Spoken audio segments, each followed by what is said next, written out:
Hello বন্ধুরা, আসসালামু আলাইকুম। কেমন আছেন সবাই? আশা করি ভালো আছেন। এটা হচ্ছে বাচ্চাদের খেলনা, আর আমি আনার পরে আমি দেখাচ্ছিলাম, এখনও প্যাকেট খোলা হয়নি। এটা বাবুদের খেলনা। তো যাই হোক, এখন আপনাদের সাথে আমি শেয়ার করব। মুরগি রান্না করব, তাই আপনাদের সাথে শেয়ার করব। এই যে মুরগিটা পিস পিস করে কেটে নিয়েছি। এই মুরগিটা আমি আজকে কিভাবে কি রান্না করব তাই আপনাদের সাথে শেয়ার করব। প্লিজ স্কিপ না করে সবাই যদি ফুল ভিডিও দেখেন আমি খুশি হব। একটা কমেন্ট রেখে যাবেন, নতুন হয়ে থাকলে চ্যানেলটা সাবস্ক্রাইব করে যাবেন, ফেসবুকে হয়ে থাকলে চ্যানেলটা ফলো করে পাশে থাকবেন। হলুদ মরিচ লবণ মেখে নিয়েছি, এখন এটা আর কি মিশিয়ে নেব।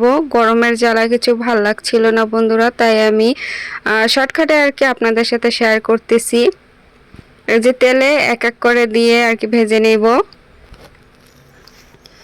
গরমের জন্য কিছু ভাল লাগে না, তাই আমি শর্টকাটে আপনাদের সাথে শেয়ার করতেছি। প্লিজ স্কিপ না করে ফুল ভিডিও দেখুন।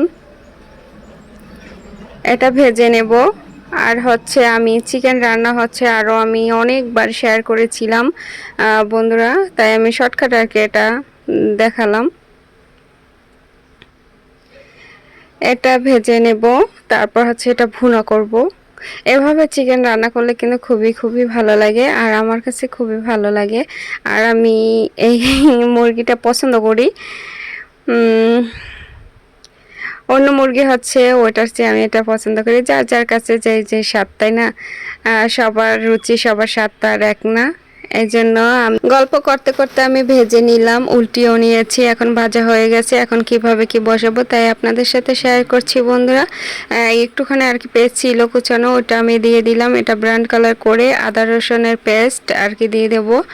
এখানে জিরা বাটা, আদা বাটা, রসুন বাটা সব একসাথে আর কি। এটা কিছুক্ষণ আমি তেলের ভিতরে কষিয়ে নিচ্ছি।